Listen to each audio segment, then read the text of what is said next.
একটি মিষ্টি তোতা গাছে বসে আম খাচ্ছিল।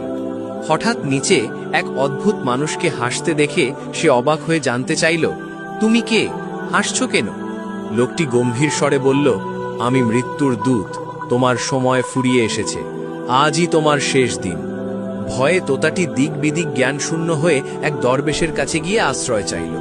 দরবেশ তার দয়া দেখে মন্ত্র বলে চোখের পলকে তাকে 1000 মাইল দূরে 7 সমুদ্র পাড়ের এক নির্জন গুহায় পাঠিয়ে দিলেন।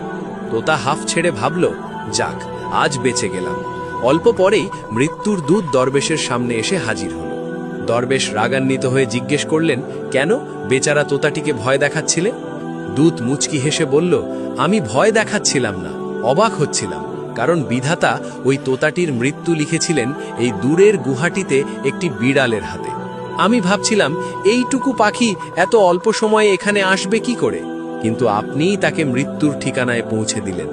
দরবেশ কেঁদে উঠলেন, কিন্তু ততক্ষণে সব শেষ। শিক্ষা, মৃত্যু থেকে পালানোর কোনো পথ নেই। যেখানে মৃত্যু নির্ধারিত, মানুষ সেখানেই ছুটে যায়।